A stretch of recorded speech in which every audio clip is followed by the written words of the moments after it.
Welcome back to our channel doubt expert.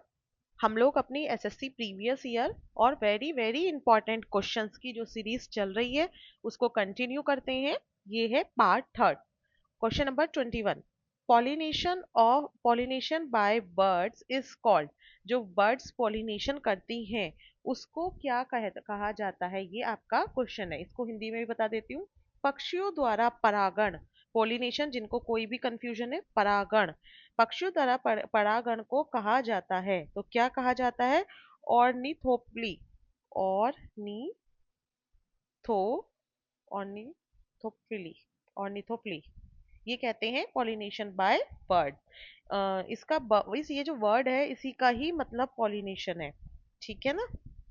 जैसे कि अगर कुछ एग्जांपल्स हैं जहाँ पे पॉलिनेशन करते हैं बर्ड, हिबिस्कस, कोरल ट्री, इन सब में ये पॉलिनेशन होता है। Next question 22। The Zanskar and the Nubra are the tributaries of which river. ये जो दो रिवर हैं जास्कर और नुब्रा, किस नदी की सहायक नदियां हैं? ट्रिब्यूटरीज का मतलब है कि सहायक नदियां हैं किस नदी की। ये क्वेश्चन आपका एसएससी एमटीएस 2024 में पूछा गया है, यानी कि लेटेस्ट ही क्वेश्चन है। तो आपको यहाँ से समझ में आ रहा है कि हमें ट्रिब्यूटरीज सहायक नदियों के बारे में पढ़ना बहुत ज्यादा जरूरी है, क्योंकि इसके लिए क्वेश्चन पूछा जा रहा है। तो आपके ऑप्शंस कौन कौन से हैं? जास्कर और नुब्रा किसकी ट्रिब्यूटरीज है? इंदस की है, गंगा की है, कावेरी की है, और या महानदी की है। जिन बच्चों ने river and their drainage system पढ़ा हुआ है उनको क्लियर होगा कि गंगा की ट्रिब्यूटरीज कौन सी है, कावेरी की कौन सी है, महानदी की कौन सी है। तो ये जो दो दो ट्रिब्यूटरीज हैं ये हैं इंदस की। किसकी है? इंदस की। Zanskar and the Nubra are the tributaries of कौन सी रिवर? Indus river. ये जो जास्कर है ये बहुत मेजर ट्रिब्यूटरी है इंदस रिवर की। आपको याद रखना है कि ये मेजर यानी कि काफी बड़ी ट्रिब्यूटरी है, इसको भूलना नहीं है। ये कहाँ इंदस में कहाँ पे ज्वाइन होती है? एक जगह है नीमू, नीमू जगह है लद्दाख के पास, लद्दाख के पास है ना। वहां पे ये किससे जुड़ जाती है? जाके इंदस, इंदस से जुड़ जाती है, इंदस को ज्वाइन कर लेती है। ठीक है। और ये जो नुब्रा है, नुब्रा कहाँ से ओरिजिनेट होती है? ये होती है सियाचिन ग्लेशियर। क्वेश्चन को किसी भी तरह से पूछा जा सकता है, तो आप इसके बारे में जो भी क्वेश्चन है डिटेलिंग ले लें। ओरिजिनेट होती है कहाँ से? सियाचिन ग्लेशियर से ओरिजिनेट होती है। और ये इसकी एक बहुत इंपॉर्टेंट ट्रिब्यूटरी है और शायोक रिवर में मर्ज हो जाती है। तो ये किसकी ट्रिब्यूटरी हो गई? ये भी इंदस की हो गई है। इंदस इंदस रिवर का पूरा ड्रेनेज सिस्टम आप लोग एक बार देख लेना, बल्कि गंगा रिवर का भी देख लेना। ठीक है। नेक्स्ट क्वेश्चन हमारा आता है, one of the major constituent of tear gas. Tear gas कौन सी होती है? आंसू गैस। आंसू गैस जो होती है जिससे आंसू आने लगते हैं, है ना, आंसू गैस होती है। आंसू गैस का एक घटक क्या है? ये आपको बताना है। ऑप्शन दे रखे हैं, इथीन है, इथेनॉल है, ईथर है, ईथर है, क्लोरोपायरसिन है। क्या है इसका मेजर? तो इसका इंपॉर्टेंट है क्लोरोपायरसिन। इसका इंपॉर्टेंट इंपॉर्टेंट कॉन्स्टिट्यूएंट क्या है? क्लोरोपायरसिन। इसको हम ये भी बोलते हैं सीएस गैस। सीएस गैस के नाम से भी ये जाना जाता है। सीएस गैस मोस्टली किस चीज में यूज होती है? टीयर गैस में यूज होती है। ये एक कंपाउंड है। ये कंपाउंड है, कैसे बनता है? लॉ ऑफ एनफोर्समेंट से बनता है। इतना आपको चलो नहीं जानना है। और इसके जो अगर और भी कॉन्स्टिट्यूएंट है टीयर गैस के तो वो बता दे। वाटर, इलेक्ट्रोलाइट्स, लाइजोसियम, ये सारे इसके बहुत इंपॉर्टेंट कॉन्स्टिट्यूएंट है हमारे आंसू गैस के या फिर टीयर गैस के। क्लियर है? नेक्स्ट क्वेश्चन आता है, the monk who influenced Ashoka to embrace Buddhism was। वह भिक्षु कौन था जिसने अशोक को बुद्ध धर्म अपनाने के लिए प्रभावित किया था? अगर आपने अशोका के बारे में पढ़ा है तो ये जरूर पता होगा कि उन्होंने बहुत युद्ध लड़े, बहुत ज्यादा युद्ध लड़े, इतनी मतलब मारकाट टाइप हुई। फिर उसके बाद एक टाइम ऐसा आया कि उन्होंने सब कुछ छोड़ दिया और वो क्या फॉलो करने लगे? बुद्धिज्म फॉलो करने लगे।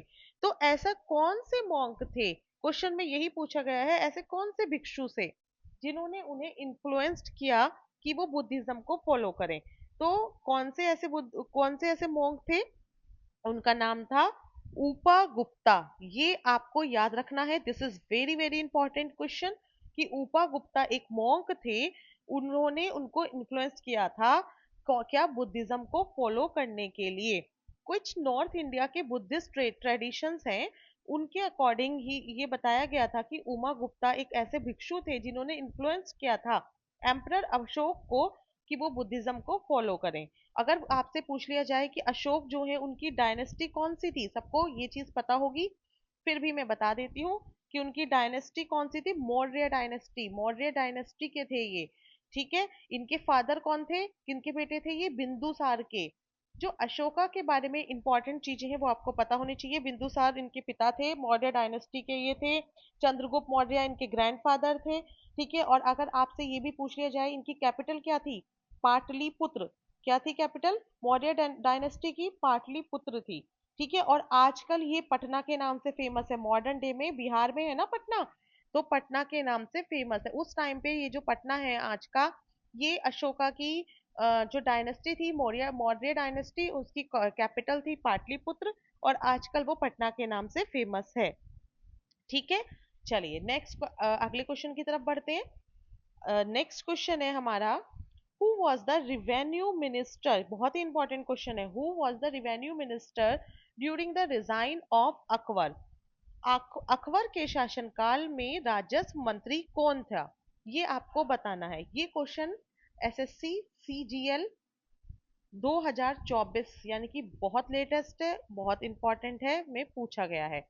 मैं एक बार आप लोगों को याद दिला दूं कि जिन बच्चों ने पार्ट 1 और पार्ट 2 नहीं देखा है इस सीरीज का, वो जाके जरूर देख लें, बिकॉज ये बहुत ज्यादा इंपॉर्टेंट क्वेश्चंस हैं। और आपको पता है कि बहुत चांसेस होती हैं कि क्वेश्चन रिपीट हो जाए, तो आपको मिस नहीं करना है।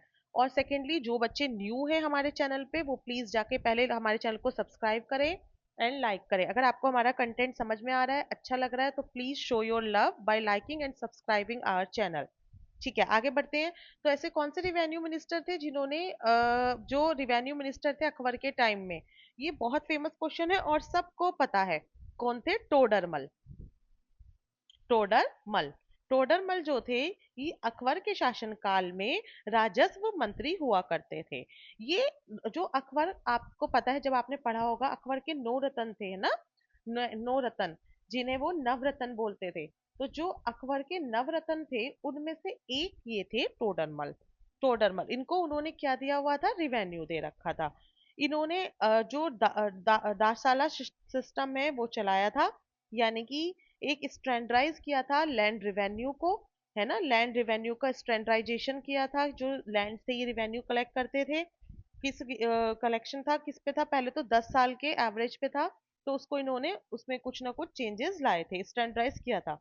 कि इन्होंने मोस्ट इंपॉर्टेंट रिवेन्यू सिस्टम में बहुत से रिफॉर्म्स लेके आए। इनका वर्क बहुत एफिशिएंट था, फेयर था। इन्होंने इंडियन एडमिनिस्ट्रेशन को भी इन्फ्लुएंस्ड किया था अंडर, कब, ब्रिटिश के रूल के टाइम पे। तो ये जो पर्सन है, बहुत इंपॉर्टेंट पर्सन हुआ करते थे अकबर के लिए, और अकबर के 9 रत्नों में से एक थे, इसलिए उन्होंने, ऑब्वियस सी बात है, जब इंपॉर्टेंट होगा तभी तो रिवेन्यू दे दिया, है ना, पैसे का सारा कार्यभार उनको संभाल दिया है, इसीलिए।